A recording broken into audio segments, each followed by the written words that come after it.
Olá, meus amores, tudo bem com vocês?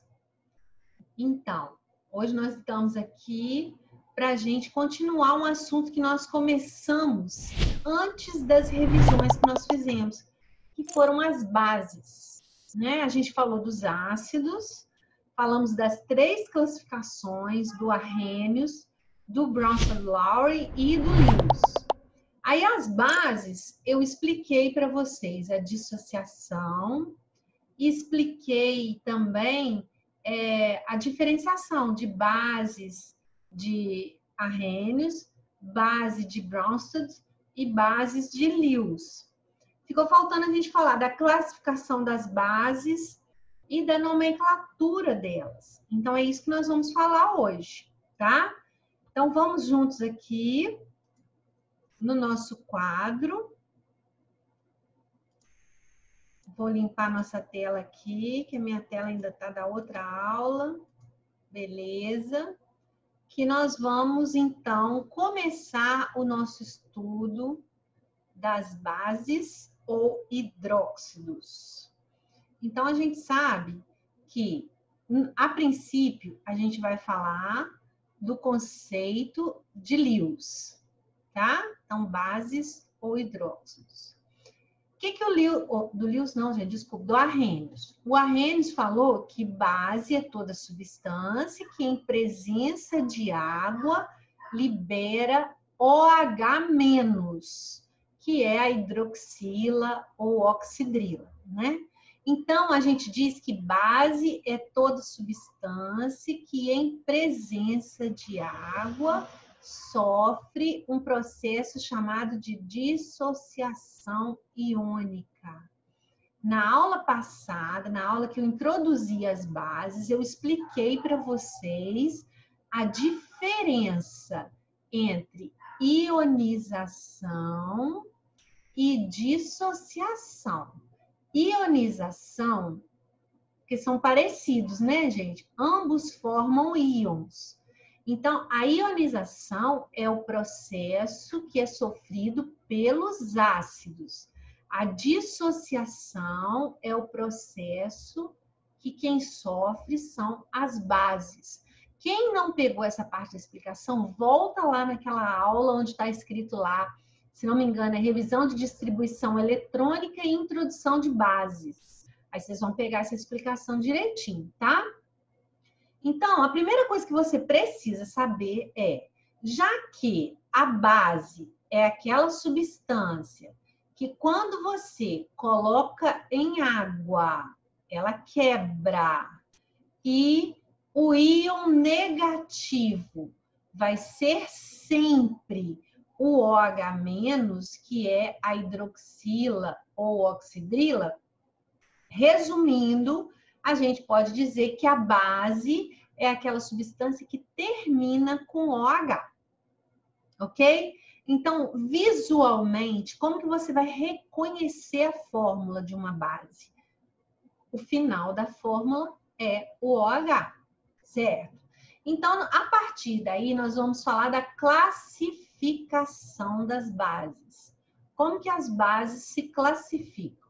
Então, primeiro, nós vamos classificar as bases de acordo com o número de hidroxilas que ela tem, de OH. Então, se eu tiver lá uma base com uma hidroxila, eu vou classificá-la como uma monobase.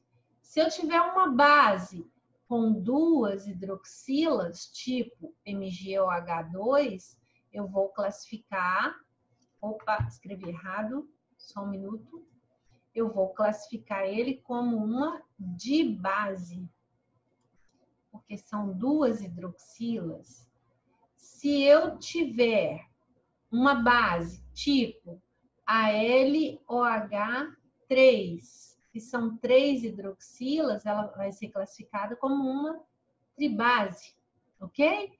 Se eu tiver lá o PbOH4, que são 4 OHs, eu vou chamar ou de tetrabase ou de polibase. É a sua primeira classificação, tá? É importante também você classificar de acordo com a força. De acordo com a força. A gente sabe que tanto o ácido quanto a base, essa força, ela está associada à capacidade no ácido de ionizar e na base, na capacidade de dissociar. Então, uma base forte é aquela base que quando você joga na água, 90%, 95%, 100% dela dissocia completamente. Quer dizer, se quebra completamente. Quanto mais OH- for formado, mais forte vai ser a minha base. Então, a gente tem bases, gente, que a gente pode se alimentar delas e a gente tem bases que são mortais. Por quê? Exatamente por causa dessa capacidade de dissociar. Então, por exemplo, quando a gente está com gastrite, que você está com refluxo no estômago, tá com muita acidez estomacal, a gente sabe que as bases, elas neutralizam os ácidos, certo? Então, a gente usa um medicamento básico para poder neutralizar essa acidez em excesso que está no estômago. Esse medicamento é exatamente essa base aqui, ó. Tem um medicamento, achei que eu estava com a outra canetinha. Tem um medicamento que é o hidróxido de magnésio, que é o que a gente conhece aí com o nome de leite de magnésio, não sei se vocês já ouviram. Ele é branquinho, parece um leite mesmo. E tem também o hidróxido de alumínio. Os dois são usados para a gente tomar. Para quê? Para neutralizar a acidez. Isso significa que são bases fracas. Aí você vai falar assim, Patrícia, tá bom. A força da base do ácido está associada com a capacidade dela de ionizar ou dissociar. Tá? Mas como que eu vou saber essa capacidade só de olhar a fórmula? Eu não estou no laboratório para eu testar. Então, eu tenho que saber só olhando a fórmula, certo? Então, ó, as bases fortes são as bases da família 1A e 2A. Ok? Tem exceção. A gente tem como exceção exatamente o MG. O MgOH2. Por quê? Porque o MG é da família 2A, então ele deveria ser uma base forte, mas não é. É uma base fraca, tá? E outra coisa que a gente tem que ressaltar ainda, as fortes são a 1A e a 2A, mas a 1A é mais forte que a 2A. Tá bem? Então, nessa ordem. Entre as bases fracas, eu quero chamar a atenção de vocês para... As outras são fracas, né? Mas a gente precisa chamar a atenção dessa base aqui, ó, que é o NH4OH. Escuta só. O NH4 é a parte positiva, certo? É o cátion. Se você for colocar isso aqui na água, ela vai se quebrar, ela vai quebrar em NH4 mais OH-. Eu espero que você já tenha decorado o nome desse NH4+ aí, ó, que é o amônio. Já te falei que é muito importante você saber o nome dele, tá?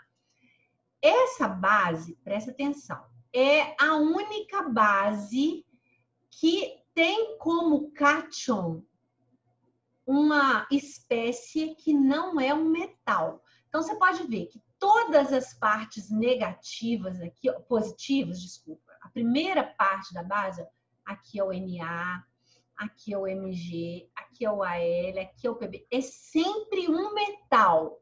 Essa base aqui é a única base cujo cátion não é um metal, ok?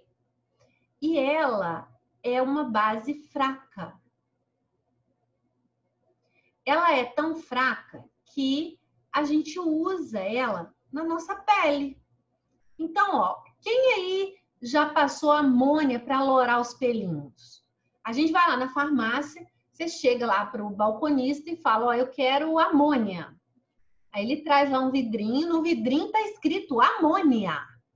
Só que amônia é um nome vulgar, é uma nomenclatura mais simplificada, porque na verdade o que você está comprando é o hidróxido de amônio, que é esse aqui.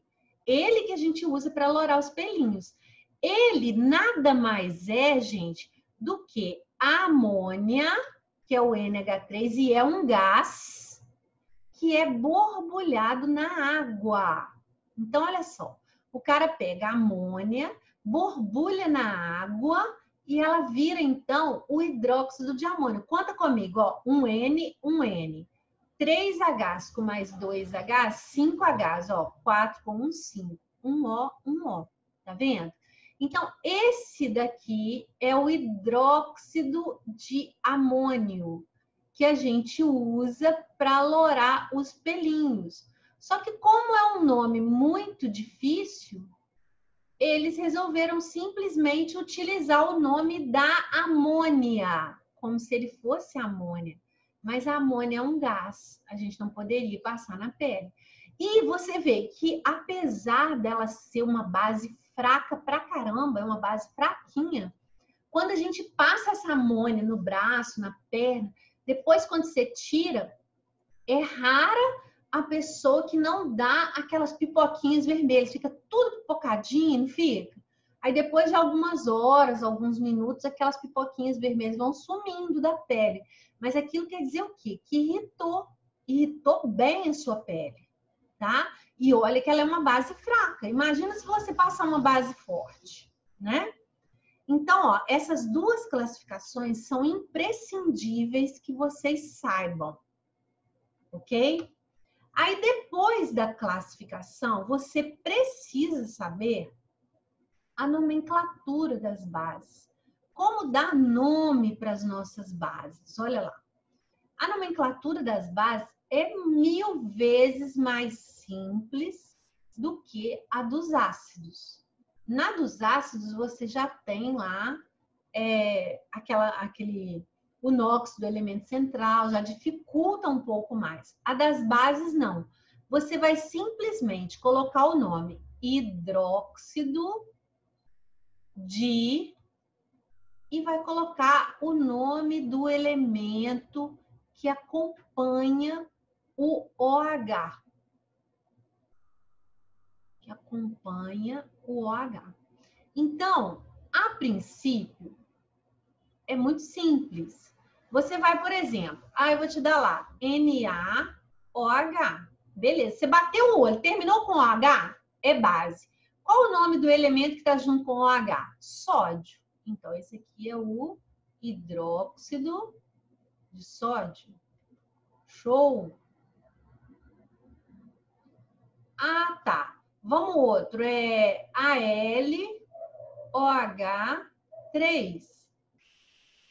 São 3 OHs. É uma base. Terminou com OH. Qual o elemento que está junto com o OH? É o alumínio. Então, o nome vai ser o quê? Hidróxido de alumínio. Mas, olha só, presta bastante atenção nessa hora. Existem elementos, nós já falamos sobre isso, que só tem uma valência única, só um NOx. O NOx não muda. Que elementos são esses? Ó, a família 1A, todo mundo da família 1A só tem valência mais 1. Todo mundo da família 2A só tem valência mais 2. O alumínio só tem a valência mais 3. A prata só tem a valência mais 1. E o zinco só tem a valência mais 2. Então, esses elementos, eles têm NOx fixos, que não mudam. Aí eu viro para você e falo assim, faz para mim, então, a fórmula do... Faz para mim a fórmula do hidróxido de prata. Então, agora eu troquei, ó. Eu tô te dando nome para você fazer a fórmula. Então, como que a gente vai fazer? Ó, pedir para você fazer hidróxido de prata. Então, ó, se eu te falei hidróxido, você já sabe que é uma base. Tem OH, termina com OH. E prata. Então, quer dizer que a prata é a parte positiva, o OH é a parte negativa. Ah, Patrícia, qual que é a valência da prata? Opa, vou lá. Prata mais 1. Ok. E o OH eu sei que é sempre menos 1. Então, eu vou inverter essas valências aqui, ó. 1 vem para cá, 1 vai para lá. Então, vai ficar o quê? AgOH. Ok? Se eu te pedir, ó, faz para mim a fórmula do hidróxido de zinco. Beleza, hidróxido de zinco, então eu sei que é o zinco de um lado, o OH do outro. Qual que é a valência do zinco? Mais 2. Qual que é a valência do OH? Menos 1. Então, ó, vamos inverter. O 1 vem para cá, sem sinal, tá, gente? O 2 vai para lá. Então, como é que vai ficar? Vai ficar ZnOH2.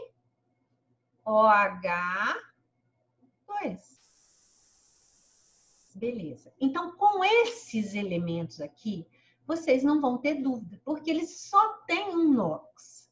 Mas se eu virar para você e falar assim, ó, eu quero a fórmula do hidróxido de ferro. Aí você vai lá na tabela periódica, o ferro é um elemento de transição. Ele não está nem na família 1A, nem na família 2A, não é nenhum desses três. Como que eu vou saber a valência do ferro? Os outros elementos da tabela, sem ser esses aqui, eles têm mais de uma valência.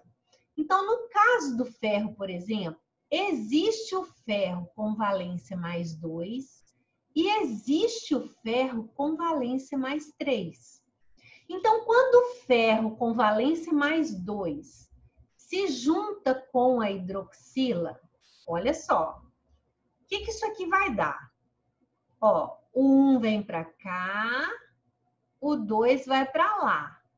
Então, isso aqui vai ficar como? Ó, vai ficar FeOH2. E quando o ferro 3 se junta com a hidroxila, olha lá, vem o 1 para cá, o 3 para lá. O que aquilo ali vira? Vira FeOH3. Então, o fato do ferro possuir mais de uma valência não permite que eu dê só esse nome aqui. Como é que eu vou chamar esse aqui de hidróxido de ferro e esse aqui também de hidróxido de ferro? Substâncias diferentes, eu não posso chamar pelo mesmo nome. Então, escuta o que a Tia vai falar agora, ó. Para esses elementos aqui que tem NOx fixos, você simplesmente vai falar hidróxido de fulano. Acabou. Porque eles só formam um hidróxido. Todos os outros elementos que não estão incluídos aqui nessa listinha, além de falar o nome do elemento, você vai ter que colocar na frente um algarismo romano correspondente à valência desse elemento. Então, nesse caso aqui, eu vou falar que essa substância é o hidróxido de ferro 2. E nesse caso aqui, eu vou falar que essa substância é o hidróxido de ferro 3. Para poder você identificar qual que é um e qual que é o outro, tá? A IUPAC está recomendando que a gente coloque o algarismo romano na frente, sempre, tá? Mas existe também aquela nomenclatura que termina com ico e oso, que segue o mesmo padrão dos ácidos. Quando nós fizemos aquela tabelinha lá dos ácidos, Lembra que as valências maiores terminavam com ico e as valências menores terminavam com oso? Então, pode-se seguir o mesmo padrão aqui, ó. O 2 é a valência menor. Então, pode ser chamado de hidróxido ferroso. E o 3, como é a valência maior, pode ser chamado de hidróxido férrico. Então, o que eu quero? Se você se deparar com esse nome ferroso e férrico, você já sabe que o oso está associado com a valência menor daquele elemento. E o ico está associado com a valência maior. Combinado? Então, esse algarismo romano, tem hora que ele vai facilitar para você pra caramba. E tem hora que ele vai ser mais chato. Se ele tiver, por exemplo, te dando o nome para você fazer a fórmula, ele vira lá no exercício e fala assim, ó, faça as fórmulas. Aí, ele fala assim, ó, na letra A, hidróxido de chumbo 4. Ó, quando ele te dá o algarismo romano, já é meio caminho andado, ó. Hidróxido, beleza, é uma base. Chumbo 4, então é a união de quem? Olha, do chumbo com valência 4 e a hidroxila, que é menos 1. Então, ó, vamos trocar, vem 1 para cá, 4 para lá. Como é que vai ficar? PbOH4. Ok? Agora, se ele virar na letra B e falar assim, faz para mim a fórmula do hidróxido de bário. Aí você fala assim, poxa, não falou algarismo romano. Então, você vai lá na tabela periódica, procura o bário. Aí você vai ver que o bário está na família 2A, olha. Por isso que ele não falou a valência. Porque ele tem uma única valência, que é quanto? Família 2A, 2. Então, você vai juntar com OH-. De novo, ó. 1 para cá, 2 para lá. Como é que vai ficar? BaOH2. Ok? Então, esses aqui, muita atenção. Não precisa colocar o algarismo romano. Não algarismo romano. Ok? Todos os outros você vai colocar o algarismo romano. Tá? Então, olha só, eu fiz uma anotação sobre tudo isso que a gente falou. Acompanha comigo aí, por favor, para vocês poderem lembrar disso depois. Ó, base para o arrênios. Base é toda substância que em solução aquosa sofre dissociação iônica, liberando o ânion OH-. Uma das características das bases é seu sabor adstringente, que amarra a boca, ou seja, diminui a salivação. Eles dizem que esse sabor adstringente seria, por exemplo, o sabor de uma banana verde, que é um sabor que fica meio puxento, né? Da mesma forma que os ácidos, as bases também conduzem corrente elétrica quando dissolvidas em água. Presta atenção nisso. Isso é motivo de muito erro de prova. Ácido puro, base pura, conduz corrente elétrica? Não. O que faz conduzir corrente elétrica são os íons, positivo e negativo. Só existe íon quando você coloca água, tá? Então, ácido em solução aquosa, quer dizer, misturado com água, conduz corrente elétrica? Sim. Base misturado com água em solução aquosa conduz corrente elétrica? Sim. Puros, não. Tá bom? Ótimo. Então, vamos lá, continuando. Aqui. Os indicadores fenolftaleína e papel de tornassol também mudam de cor em presença de hidróxidos. A fenolftaleína incolor torna-se vermelha, o papel de tornassol vermelho fica azul. reações inversas às que verificamos no caso dos ácidos. São os indicadores, né, gente, que nós falamos. São substâncias que ficam de uma cor no meio ácido e de outra cor no meio básico. O pH das bases fica acima de 7. E quanto maior for esse valor, mais básica a substância é. Então, a gente sabe que existe lá uma escala de pH. Para que serve esse pH? O pH, ele serve para medir a acidez ou basicidade das substâncias. Essa escala de pH, ela vai de 0 até 14, passando pelo 7. Quando uma substância tem o pH medido e ele fica entre 0 e 7, a gente classifica essa substância como ácida. Se o pH ficar de 7 a 14, essa substância é uma substância básica, certo? E se o pH dela for 7, a gente diz que essa substância é uma substância neutra. Vou te dar um exemplo. No caso dos bebês, quando você vai comprar lá sabonete, shampoo, vem escrito lá pH neutro. Por quê? pH 7. Para, se por acaso cair no olhinho, não vai arder. Então, se a substância for ácida ou básica, vai arder os olhos. E ela sendo neutra, não. Tá? Então, aí outra coisa. Quanto mais próximo do 14, mais básica é a substância. E quanto mais próxima do 0, quanto menor o pH, mais ácida é a substância. Tá bem?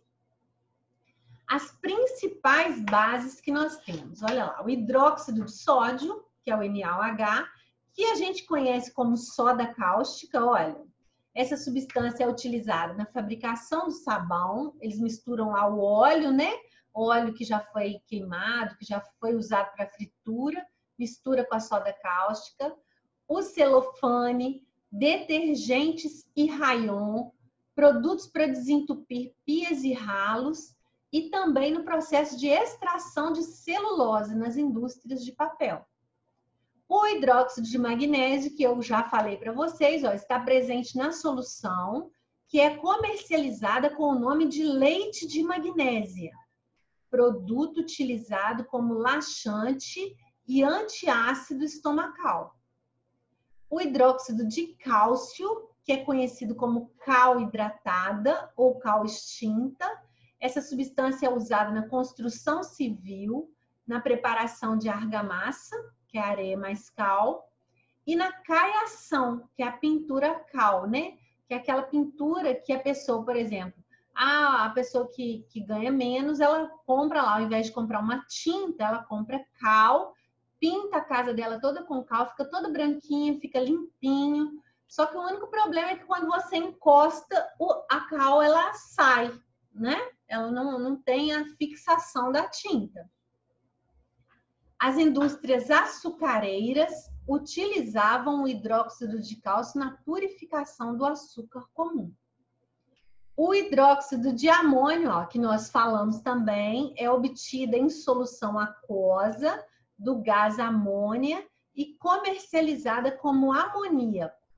É usado na fabricação de produtos de limpeza doméstica, na revelação de filmes fotográficos, em detergentes, na indústria têxtil, etc.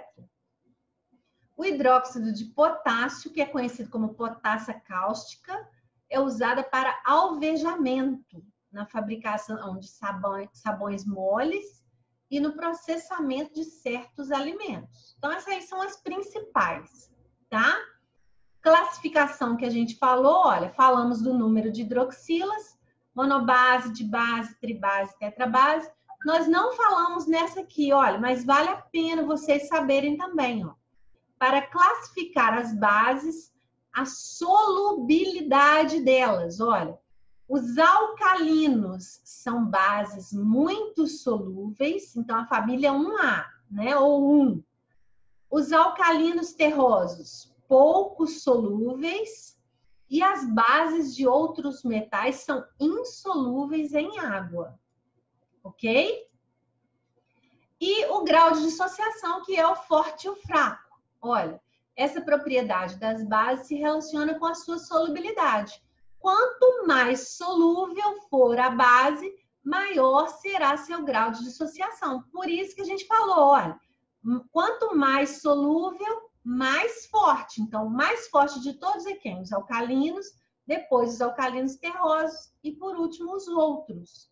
Ó, a base insolúvel, ela tem baixo grau de dissociação, então ela é fraca. A base solúvel, ela tem grande grau de dissociação e ela é uma base forte, por isso.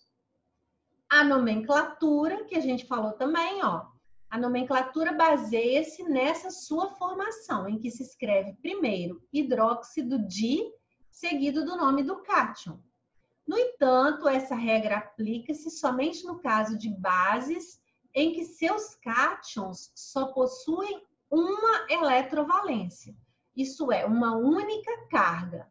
Mas existem aqueles casos em que os cátions podem apresentar mais de uma eletrovalência e formar bases diferentes, como é o caso do ferro, que pode perder 2 ou 3 elétrons, formando Fe2 e Fe3. Então, ele pode formar as bases FeOH2 e FeOH3. Nesse tipo de caso, a nomenclatura pode acontecer de duas formas. Ó. Primeiro, acrescenta-se o algarismo romano, que indica o número da carga. Então, hidróxido de ferro 2, hidróxido de ferro 3. Ou, segunda maneira, acrescenta-se o sufixo oso para o cátion de menor carga e o sufixo ico para o cátion. Aqui é o cátion. O cátion que tiver maior carga. Então, o menor é o oso, o maior é o ico. Então, a gente teria o ferroso e o férrico. No caso do estanho, olha, o estanho pode ser 2 e pode ser 4. Então, eu posso colocar o 2 em algarismo romano e o 4 em algarismo romano, ou posso colocar estanoso e estânico. No caso do cobre, ele pode ser 1 ou 2.